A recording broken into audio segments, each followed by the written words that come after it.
Hello my dear students. तो जैसे कि लास्ट वीडियो में मैं बोली थी कि आज मैं 2 मार्क्स वाला क्वेश्चन जो 15 में आया था 2015 में वो डिस्कस करूंगी। तो उस हिसाब से आज मैं वीडियो लेके आई हूँ। तो फर्स्ट 2 मार्क्स का जो क्वेश्चन आया था चैप्टर 1 का है व्हाट इज ECCE। तो पहले तुम लोगों को ECCE का फुल फॉर्म जानना होगा। तो ECCE का फुल फॉर्म है early childhood care and education. तो ये जो ECCE ये जो टर्म है फर्स्ट टाइम ये नेशनल पॉलिसी ऑफ एजुकेशन जो है उस पॉलिसी ने यूज किया था किसके जगह पे। तुम लोग फर्स्ट लाइन देख सकते हो, the national policy of education has use the term early childhood care and education in place of pre primary और नर्सरी एजुकेशन। तो प्री प्राइमरी और नर्सरी एजुकेशन के जगह पे ये ECCE यानी early childhood care and education जो term है ये यूज किया गया था। ये मेनली क्या था देखो, नेशनल पॉलिसी ऑफ एजुकेशन ले stress on the holistic nature of child development with nutrition health and social mental physical moral and emotional development. मतलब तुम लोग बोल सकते हो कि ये जो प्री प्राइमरी और नर्सरी स्टेज के जो बच्चे होते हैं उन बच्चों का ऑल राउंड डेवलपमेंट इसमें आएगा। हम लोग का फिजिकल मेंटल मॉरल इमोशनल जितना भी डेवलपमेंट है सारा कुछ मेनली डेवलपमेंट क्या किया जाएगा, इस स्टेज से इम्पोर्टेंस दिया जाएगा। और ये जो प्रोग्राम्स होगा early childhood care and education जो प्रोग्राम होगा वो मेनली क्या होगा, child oriented focused around play and the individuality of the child. जैसे कि हम तुम लोग जानते हो प्री प्राइमरी स्कूल्स में मेनली किसमें वो किया जाता है, चाइल्ड ओरिएंटेड होता है और मेनली प्ले के थ्रू प्ले वे मेथड से पढ़ाया जाता है। तो यही एनपी ने सजेस्ट किए थे कि ECC जो प्रोग्राम होगा वो नर्सरी और प्री प्राइमरी एजुकेशन के जगह पे यूज होगा और मेनली बच्चों का ऑल राउंड डेवलपमेंट में ये इम्पोर्टेंस देगा। और यहाँ पे क्या होगा, मेनली एजुकेशन जो है चाइल्ड ओरिएंटेड होगा। ठीक है, नेक्स्ट क्वेश्चन आया था what do you mean by vocationalisation of secondary education. तो वोकेशनलाइजेशन ऑफ सेकेंडरी एजुकेशन का मतलब क्या है। तो ये जो टर्म है वोकेशनलाइजेशन ऑफ सेकेंडरी एजुकेशन ये टर्म यूज किए थे कोठारी कमीशन ने 1964-66 में था कि पर्टिकुलरली जो सेकेंडरी स्टेज होगा, जो तुम लोग जिस स्टेज में हो उस स्टेज का जो एजुकेशन होगा मेनली क्या किया जाएगा, पूरा एजुकेशन सिस्टम को इस स्टेज में वोकेशनलाइज किया जाएगा। वोकेशनलाइज मतलब कुछ प्रोडक्टिव कुछ वर्क इंक्लूड किया जाएगा कोर्स में ताकि स्टूडेंट्स ये सारा पढ़ के फ्यूचर में कुछ कर पाए। ठीक है, मतलब कोई सोसाइटी में बर्डन ना बने, कुछ प्रोडक्टिव कुछ कर पाए।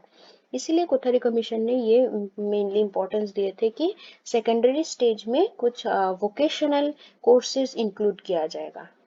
तो यहाँ पे जैसे कि लिखा है ये टर्मिनल कोर्सेज होगा, मतलब शॉर्ट ड्यूरेशन का होगा फ्रॉम 1 to 3 years, ज़्यादा वो ड्यूरेशन ज़्यादा ड्यूरेशन का नहीं होगा। कुछ ऐसे प्रोडक्टिव वर्क जो सीख के तुम लोग फ्यूचर में कुछ कर पाओगे।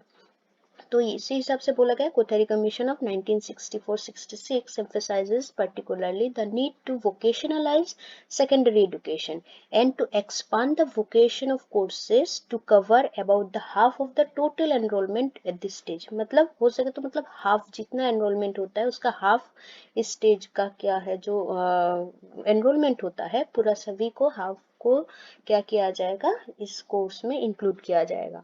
और a large variety of terminal courses should be organized varying in duration from 1 to 3 years।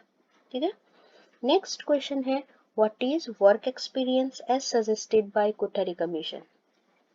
तो थर्ड क्वेश्चन था वर्क एक्सपीरियंस। तो जैसे कि तुम लोगों का क्वेश्चन नंबर 2 में आया है वोकेशनलाइजेशन ऑफ सेकेंडरी एजुकेशन, तो उसी वोकेशनलाइजेशन ऑफ एजुकेशन मतलब सेकेंडरी एजुकेशन को वोकेशनलाइज करने के लिए पहले क्या करना होगा, स्टूडेंट्स के माइंड में वो वोकेशनल एटीट्यूड लाना होगा। जैसे कि अगर तुम लोग वोकेशनल कोर्सेज लेने के लिए तुम लोग वो नहीं हो लेना नहीं चाहते हो तो उस वोकेशनलाइजेशन का कुछ काम नहीं होगा। पहले क्या करना होगा, सेकेंडरी स्टेज के जो स्टूडेंट्स है उन लोगों के मन में वो वोकेशनल एटीट्यूड का डेवलप करना होगा कि हम लोग पढ़ के कुछ करेंगे, फ्यूचर में कुछ करना होगा, कुछ प्रोडक्टिव वर्क कुछ करना होगा। तो उसी को डेवलप करने के लिए सभी स्टूडेंट्स के माइंड में ये वोकेशनल एटीट्यूड लाने के लिए कोठारी कमीशन ने ये सजेस्ट किए थे कि कुछ वर्क एक्सपीरियंस, कुछ काम का एक्सपीरियंस सिखाया जाए। वो स्कूल में भी हो सकता है या कोई स्कूल, फैक्ट्री, फार्म, वर्कशॉप, कहीं पे भी कोई भी सिचुएशन पे स्टूडेंट्स को कुछ प्रोडक्टिव वर्क का प्रोडक्टिव कुछ सिखाया जाए, ताकि उन लोग के मन में, स्टूडेंट्स के मन में वोकेशनल एटीट्यूड जो है वो डेवलप हो जाए। जब स्टूडेंट्स के माइंड में वो एटीट्यूड आ जाएगा तभी वो लोग क्या करेंगे, सेकेंडरी स्टेज में कुछ वोकेशनल कोर्सेज चूज करेंगे, उसी हिसाब से पढ़ेंगे और फ्यूचर में कुछ कर पाएंगे। तो दोनों टर्म याद रखना तुम लोग, रिलेटेड है, वर्क एक्सपीरियंस और वोकेशनलाइजेशन ऑफ सेकेंडरी एजुकेशन। दोनों टर्म कोठारी कमीशन ने सजेस्ट किए थे। थर्ड है, why non-formal education is considered as a flexible system of education। ये तुम लोग का चैप्टर 2 का क्वेश्चन आया है। नॉन फॉर्मल एजुकेशन जो है इसको फ्लेक्सिबल सिस्टम ऑफ एजुकेशन क्यों बोला जाता है। तो पहले तुम लोग को फर्स्ट ईयर में ही मिल चुका होगा कि एजुकेशन का 3 टाइप है, फॉर्मल, इनफॉर्मल, नॉन फॉर्मल। तो यहाँ का जो नॉन फॉर्मल है ये सबसे फ्लेक्सिबल माना जाता है। क्यों फ्लेक्सिबल माना जाता है, क्योंकि नॉन फॉर्मल एजुकेशन में तुम लोग को मीनिंग में मिल चुका होगा कि उसमें रेगुलर क्लासेस नहीं करना होता है, कोई स्ट्रिक्ट रूल्स रेगुलेशन नहीं होता है। मतलब स्टूडेंट्स घर में ही रह के अपने टाइम के हिसाब से, अपनी जगह के हिसाब से वो लोग पढ़ सकते हैं, अपना एजुकेशन कंटिन्यू कर सकते हैं। तो इसलिए फ्लेक्सिबल बोल सकते हो कि इसमें क्या है, सारा कुछ फ्लेक्सिबल है, मतलब स्टूडेंट्स के यानी लर्नर के प्लेस, पेस और टाइम बोला गया है। देखो मतलब तुम लोग अपने जगह पे रह के पढ़ सकते हो, घर हो या तुम कोई भी पार्ट टाइम जॉब कर रहे हो या कुछ भी कर रहे हो, अपने हिसाब से उस जगह पे बैठ के पढ़ सकते हो, अपने टाइम के हिसाब से पढ़ सकते हो। जैसे कि फॉर्मल में क्या होता है, स्ट्रिक्ट टाइम टेबल मेंटेन किया जाता है। सपोज 9 to 3 या 10 to 2 PM, ऐसे मतलब फिक्स टाइम होता है। लेकिन नॉन फॉर्मल में ऐसे कोई फिक्स टाइम टेबल नहीं होता है। और इसको और फ्लेक्सिबल क्यों माना जाता है, क्योंकि यहाँ पे जो एंट्री और एग्जिट बोला गया, एडमिशन या तुम पढ़ाई छोड़ना चाहते हो अपने मर्जी से किसी भी वक्त तुम क्या कर सकते हो, एंट्री ले सकते हो, एग्जिट भी कर सकते हो। और यहाँ पे कोई स्ट्रिक्ट रूल्स रेगुलेशन माना नहीं जाता है। तो यही सब रीजन के वजह से नॉन फॉर्मल एजुकेशन को क्या बोला जाता है, एक फ्लेक्सिबल सिस्टम ऑफ एजुकेशन। और भी तुम लोगों का क्वेश्चन ऐसे आता है कि नॉन फॉर्मल एजुकेशन को क्या माना जाता है, सपोर्टिव सिस्टम ऑफ एजुकेशन माना जाता है। कभी कभी आता है ये alternative system of formal education. इससे घुमा फिरा के थोड़ा क्वेश्चंस दे देते हैं, तो तुम लोग ये सब बना के लिख सकते हो। जैसे कि सपोर्टिव आने से तुम लोग लिख सकते हो कि जो स्टूडेंट्स फॉर्मल एजुकेशन नहीं ले सकते उन लोगों के लिए एक सपोर्टिव सिस्टम है, वो लोग अपना पढ़ाई कंटिन्यू कर सकते हैं नॉन फॉर्मल एजुकेशन के थ्रू। एक नॉन फॉर्मल क्या है, फॉर्मल का ऑल्टरनेटिव है। जो लोग फॉर्मल एजुकेशन नहीं ले सकते वो लोग नॉन फॉर्मल एजुकेशन ले सकते हैं। इसीलिए ये सबको क्या बोला जाता है, नॉन फॉर्मल एजुकेशन को फ्लेक्सिबल सिस्टम, ऑल्टरनेटिव सिस्टम और supportive system of formal education. Next question number 5 आया था डिस्टेंस एजुकेशन का कैरेक्टरिस्टिक्स। तो डिस्टेंस एजुकेशन क्या है, distance education non formal education का ही ऐसा एक टाइप है, ऐसा एक एजेंसी है जहाँ पे क्या होता है, रेगुलर क्लासेस नहीं करना पड़ता है, अपने हिसाब से तुम लोग पढ़ सकते हो, जहाँ पे मेनली टेक्नोलॉजी का यूज होता है, ये याद रखना। तो इसका कैरेक्टरिस्टिक्स बहुत सारा है, यहाँ पे सिर्फ 2 लिखना है। तो फर्स्ट है लर्नर सेंट्रिक, फर्स्ट कैरेक्टरिस्टिक्स। तो लर्नर सेंट्रिक मतलब डिस्टेंस एजुकेशन, एजुकेशन का ऐसा एक टाइप है, ऑल्टरनेटिव नॉन फॉर्मल एजुकेशन का ऐसा एक एजेंसी है जहाँ पे मेनली स्टूडेंट्स को इम्पोर्टेंस दिया जाता है। स्टूडेंट्स का नीड, इंटरेस्ट, वो लोग कैसा कोर्स सिलेक्ट करना चाहता है, ये सारा इम्पोर्टेंस दिया जाता है। जैसे कि फॉर्मल एजुकेशन में स्टूडेंट्स का क्या होता है, नीड, इम्पोर्टेंस को इतना इम्पोर्टेंस नहीं दिया जाता है। स्टूडेंट्स क्या चाहते हैं, किस सब्जेक्ट में इंटरेस्ट है, कैसे वो लोग पढ़ना चाहते हैं, ये सब में ज़्यादा इम्पोर्टेंस नहीं दिया जाता है। मेनली क्या होता है, टीचर्स डोमिनेट करते हैं फॉर्मल एजुकेशन पे।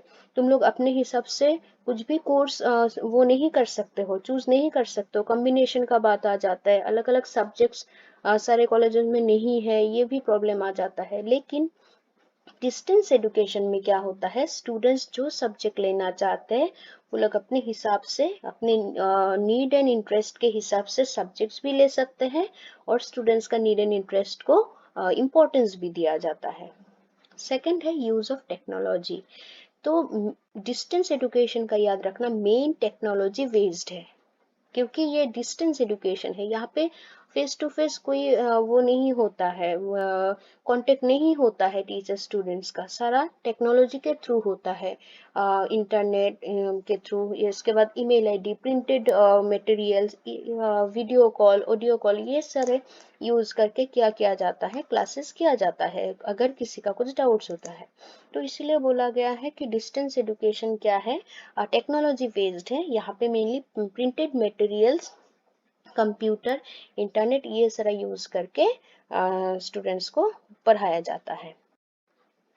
नेक्स्ट है, what do you mean by value education. Value education क्या है, ये थर्ड चैप्टर का है। वैल्यू एजुकेशन मेनली बोला जाता है कि, बोला गया है कि एडुकेशन में जब वैल्यू ऐड किया जाता है, वैल्यू को इंक्लूड किया जाता है एडुकेशन के सिलेबस में, मतलब कोर्स में, तभी वो क्या हो जाता है, वैल्यू एडुकेशन। वैल्यू एडुकेशन क्या है, मेनली स्टूडेंट्स का जो एटीट्यूड है, उन लोगों का बिहेवियर का डेवलपमेंट करना हो, ऑलराउंड डेवलपमेंट करना हो, तब क्या हो जाता है, वो वैल्यू एजुकेशन हो जाता है। मेनली स्टूडेंट्स को मॉरल वैल्यूज सिखाया जाता है, स्पिरिचुअल वैल्यूज, इमोशनल वैल्यूज, बहुत सारा वैल्यूज है। जब ये सारा वैल्यूज एजुकेशन सिस्टम में इंक्लूड किया जाता है, तभी उसको वैल्यू एजुकेशन बोला जाता है। लास्ट लाइन में बोला गया, देखो, education which is loaded with values can be termed as value education. जिस एजुकेशन में पूरा वैल्यू इंक्लूड किया जाता है, वो ही वैल्यू एजुकेशन है। नेक्स्ट है, लर्निंग डिपेंड्स अपॉन मैच्योरेशन। ये चैप्टर 4 लर्निंग चैप्टर का है, बहुत इंपॉर्टेंट क्वेश्चन है। तो यहाँ पे बोला गया, हम लोग का लर्निंग जो है वो किसके ऊपर डिपेंड करता है, मैच्योरेशन के ऊपर। क्योंकि हम लोग का मैच्योरेशन क्या है, जब फिजिकली हम लोग ग्रो करते हैं, हम लोगों का जो मसल्स हो गया, सेल्स, टिश्यूज, बॉडी ऑर्गन्स जब डेवलप हो जाता है, हम लोग का पूरा ग्रोथ हो जाता है, तभी हम लोग मैच्योरेशन भी हो जाता है, या मैच्योर होते हैं हम लोग बोला जाता है। तो जैसे कि ये क्या है, फिजिकल वो है, डेवलपमेंट या ग्रोथ बोल सकते हैं, और लर्निंग क्या है, मेंटल प्रोसेस है। लेकिन दोनों क्या है, रिलेटेड है, क्योंकि जितना मैच्योर हम लोग होते हैं उतना ही हम लोग लर्न कर पाते हैं। जैसे कि एग्जाम्पल के साथ तुम लोग को अगर समझाया जाएगा, तुम लोग समझ पाओगे। यहाँ पे एग्जाम्पल दिया गया है, ए 2 month old child can not be given A toy training, और 2-year-old cannot be taught reading, or 2-year-old cannot be taught reading. Again, a 5-year-old child cannot learn typing. So the maturation of a child is an important वो है very important. तो यहाँ पे बोला गया कि जैसे कि 1-2 महीने का जो बच्चे होते हैं, उनको, उस बच्चा को क्या हम लोग वो नहीं सिखा सकते, 2 महीने का बच्चा टॉयज से खेल नहीं सकते, क्योंकि टॉयज से खेलने के लिए जितना मेच्योरेशन जरूरत है, जितना मैच्योर होना चाहिए, वो उतना मैच्योर नहीं है। 2 मंथ्स का बेबी ना कुछ अच्छे से पकड़ पाता है, ना उसको कुछ खेलने का समझ होता है, वो एनफ मेच्योर नहीं है। तो टॉयज से खेलने का या लर्निंग जो है, कैसे टॉयज से खेला जाता है, वो तभी नहीं कर सकते, क्योंकि उतना मेच्योर वो नहीं है।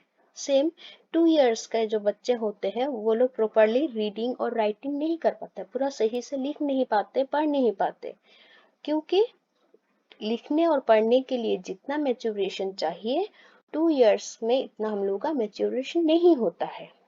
और एक 5 इयर्स का जो बच्चा है, वो पूरा प्रॉपर टाइपिंग सीख नहीं सकते, कोई भी टाइपिंग। तो क्योंकि मैच्योरेशन, कोई भी चीज सीखने के लिए जितना मैच्योरेशन का जरूरत होता है, अगर हम लोग उतना मैच्योर नहीं होते हैं तो वो लर्निंग पॉसिबल नहीं है। इसीलिए बोला गया लर्निंग डिपेंड्स अपन मैच्योरेशन। हम लोग का लर्निंग जो है वो किसके ऊपर डिपेंडेंट है? मैच्योरेशन के ऊपर।